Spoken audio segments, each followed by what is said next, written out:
African American Wrongful Convictions Throughout History by Edwin Grimsley.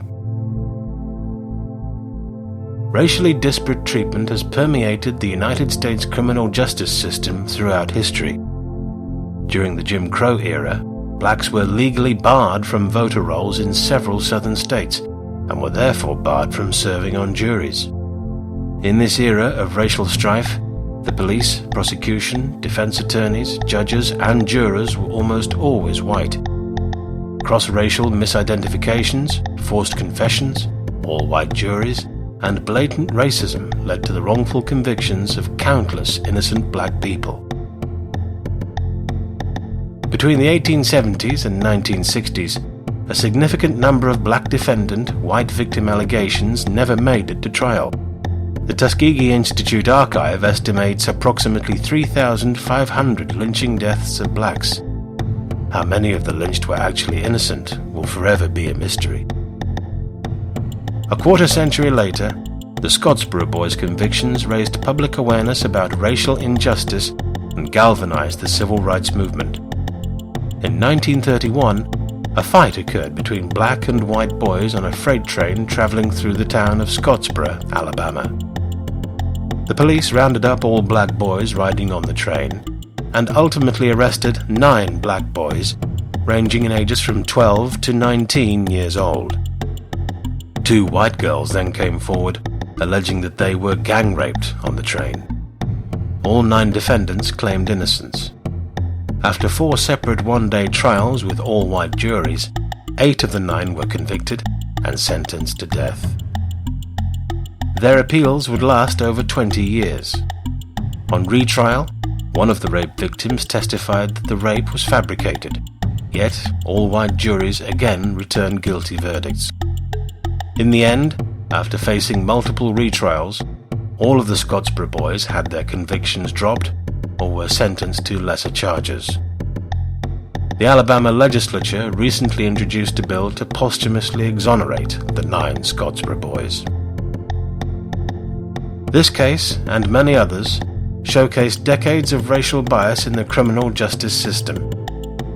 Because media reports and public outrage expose only the most prominent wrongful convictions, we will never know how many innocent African Americans were falsely convicted or executed. Andre Davis spent over 31 years in prison for a rape and murder he did not commit.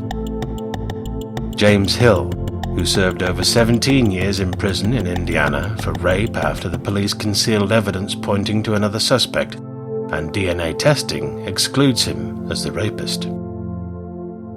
Terrell Swift of the Englewood Four was falsely imprisoned based on a false confession before being exonerated by DNA evidence. Darrell Cannon, who served 19 years after he was linked to a quadruple murder by Burgess detectives who used electric shock, bagging, suffocation, and other brutality at the hands of police. Ronald Kitchen, who served 21 years behind bars, 13 on death row, after Burgess detectives tortured him for 39 hours and eventually coerced a statement in which he confessed to 5 murders. Jerry Miller, who served over 20 years in prison for a rape and kidnapping before DNA testing established his innocence. Leroy Orange, who was wrongly convicted of 4 murders based on a coerced confession. Ronald-Jones, who served 14 years in prison, 8 of them on death row, before he was absolved by DNA evidence and pardoned based on innocence. This is only a few of thousands of black men that have been wrongfully convicted of crimes. Police have lied, planted evidence, tortured and forced African Americans to confess of crimes they didn't commit. Being wrongfully convicted is bad in itself, but when you add police brutality and murder by excessive force, you have the makings of a police state. Time and time again, we're seeing new cases of police brutality and the murder of unarmed civilians.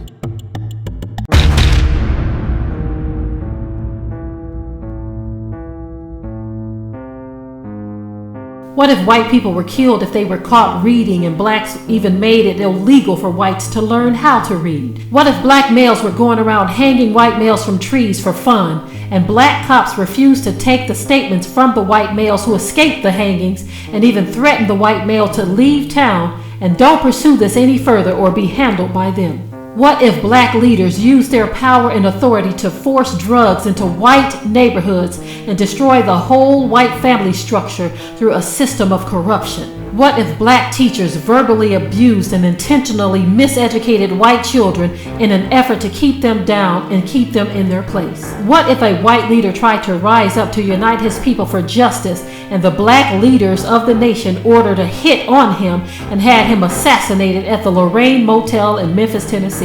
What if a 14-year-old white teenage boy whistled at a black woman and two angry black men came to his family's house in the middle of the night, threatened the family's life if they didn't turn him over, and then these two black men took this 14-year-old white teenager somewhere and tortured him beyond recognition before killing him and tossing his battered, tortured body like trash? What if the black officials that heard of this crime against this white teenager decided that the black men who committed this heinous crime did nothing wrong and let them walk free for decades? What if white men were interrogated for hours and physically abused by black police officers while in custody and sometimes even killed while in custody? What if a 13-year-old white boy who looked like a 10-year-old was falsely accused of killing two little black girls and forced by black cops to sign a confession to hide the fact that a black adult male really committed this crime, but still pursued a case against this young white boy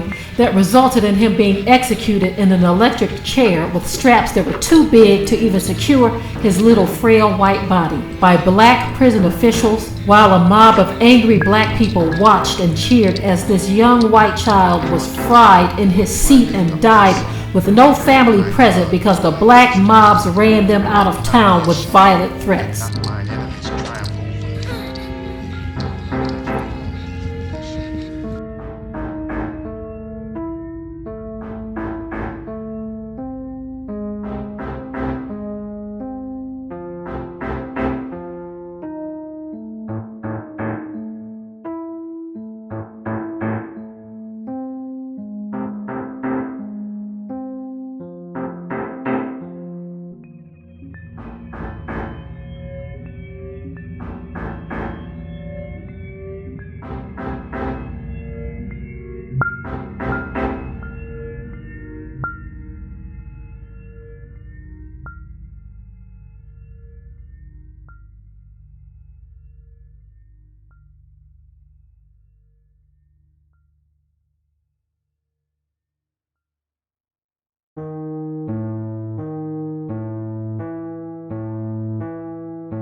What if a white teenager was walking down the street and was approached by a black neighborhood watch captain who was told not to follow this white teenager, but this black captain did anyway and ended up killing this white teen and claiming self-defense and was subsequently let go by black police officers who accepted his claim of self-defense? What if a white teenager was shot and killed by a black civilian for simply playing his music too loud? What if a black woman ran down a 13-year-old white child with her car by driving up on the sidewalk intentionally, hitting this white child and almost killing him for riding his go-kart too fast on the sidewalk? What if a black man was riding down the street and intentionally struck a white construction worker because he felt that all whites should be exterminated from the earth? A man claiming he's Jesus plows his car into a PG&E worker, pinning him against his truck because the worker was black. The man's passenger, who had a hatchet, and innocent bystanders come to the rescue. Comes driving down this way. He's like, you know what? I come to realize I'm Jesus Christ and I can do anything I want to. And watch this, bam! And he smashed into this guy right there, pinned him in between that truck. Homeless hitchhiker Kai was in the passenger seat of the Oldsmobile when this all went down. He just kept saying he was Jesus Christ and he's going to save all of us and that, but we have to get, he used the N-word, meaning the black people in that. He said we need to get them off the earth. The African-American PG&E worker was rushed to the hospital and underwent surgery for non-life-threatening injuries. What if black bankers denied white citizens of the chance to own their own home by either denying them loans or giving them unaffordable high interest rates? What if black police officers constantly harassed and pulled over white males for simple infractions and systematically beat or tased them for looking suspicious? What if black police officers were acquitted time and time again for killing innocent, unarmed white teenage boys who did nothing but walk while white?